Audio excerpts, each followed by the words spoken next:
खानका पीर दमरिया शाह भागलपुर में सदाए तसव्वुफ पत्रिका और संक्षिप्त इतिहास खानबाद ए पीर दमरिया शाह पुस्तक के विमोचन समारोह का आयोजन किया गया। इस अवसर पर रूहानियत, तसव्वुफ, ज्ञान, साहित्य और समाज सुधार के क्षेत्र में हमेशा अग्रणी रहने वाले प्रसिद्ध रूहानी खानका पीर दमरिया भागलपुर में एक भव्य और पावन समारोह का आयोजन किया गया।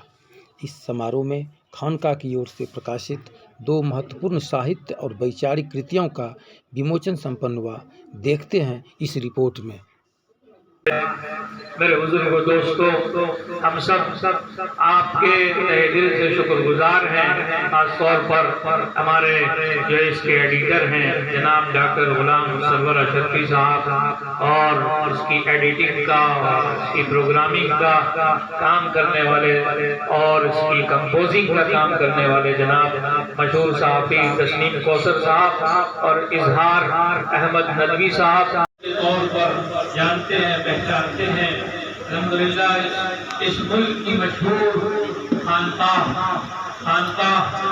सैयदना मोइनुद्दीन चिश्ती रहमतुल्लाह अलैह अजमेर शरीफ, वहाँ के खानवाले के जो अभी मौजूदा जिम्मेदार हैं जनाब हजरत सरवर चिश्ती साहब, उनके साहिबजादे जनाब मुफ्ती कामरान साहब चिश्ती दामद बरकातहू, वो भी इसमें जुड़े हुए हैं। हमारे अम्मे अज़ीज़ जनाब सैयद शाह अली सज्जाद साहब, सैयद शाह हुज़ैफा अली शरफ, सैयद शाह सलमान अली शरफ, सैयद यहया हुसैनी, यूसुफ हुसैनी, यूनुस हुसैनी नदवी और इसी तरह मौलाना मतीउर रहमान साहब दामद बरकातहू और लखनऊ के बड़े अदीब और प्रोफेसर की हैसियत से वहाँ कॉलेज में पढ़ाते हैं। इसी तरह इलाहाबाद से ताल्लुक़ रखने वाले हमारे अजीज दोस्त वारिसी साहब, वो भी इससे जुड़े हुए हैं। अल्हम्दुलिल्लाह ये बदनज़री होती है, कहा कि इसका इलाज बता देते हैं।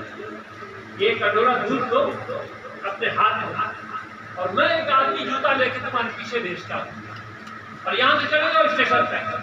अगर रास्ते में दूध गिरेगा तो एक जूता पड़ेगा, तो क्या उसका दूध मिल सकता है क्योंकि पीछे जूते वाला चल रहा है? तो ये इशरा है, यानी हम अपनी बीमारी को बताएंगे तभी तो इशरा है। बहुत सारे लोग आज भी जिस्मानी बीमारी बताते नहीं कि कहीं बड़ी बीमारी ना निकल जाए, इसे चुपचाप बैठे रहो, अब दर्द को सहते रहो। ऐसे ही हम अपने इस्लाह के लिए हम किसी बड़े बुजुर्ग खोजते भी नहीं है, तलाश भी नहीं करते, और अब मिलेंगे भी नहीं बुजुर्ग आपको। अल्लाह वाले बुजुर्ग किसको कहते हैं? जो सिर्फ अल्लाह से कहते हैं, बंदे से नहीं कहते। बंदे से उनका कोई लेना देना नहीं, लेकिन आप बड़े बड़े को देखेंगे, उनको भी हाजत है, उनको भी जरूरत है, उनको भी परेशानी है, तो वो अल्लाह से नहीं कह के बंदों से कहते हैं। अब ये जो रब्त और ज़ब्त है, ये कब बड़ा होगा, फैलेगा? एक तो सबसे पहली चीज किसी की इस्लाह आप कब कर सकते हैं? जब आपका खुद ही सीना साफ हो। किसी अंधेरे में आप रोशनी नहीं पहुंचा सकते हैं, लेकिन रिफ्लेक्ट से पहुंचा सकते हैं। सूरज बाहर निकला हुआ है, चमक रहा है, लेकिन अंधेरे में रोशनी कैसे पहुंचेगी? आप शीशा ले लें और चमकाएं सूरज की तरफ, तो रोशनी अंदर चली जाएगी, आंख पड़ जाएगी। ऐसे ही अल्लाह वाले अपने सीने की सफाई से रिफ्लेक्ट कराते हैं अल्लाह के नूर को दूसरे के दिल के पर। इसलिए कहा गया है कि अल्लाह वालों की निगाहों से करो तो अल्लाह के नूर से देखते हैं।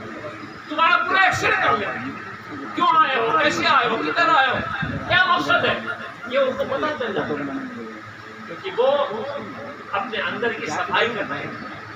दिल की सफाई के लिए जिक्र है, हजारों हजार बार अल्लाह को याद कीजिए, अल्लाह से कहिए, मांगिए, रो रो के रब मांगिए। ये हमारे अंदर कहाँ है? हम तो माल के पीछे लगे हुए हैं, चीजों के पीछे लगे हुए हैं, और माल और रूहानी ताकत की एक जगह जमा नहीं है।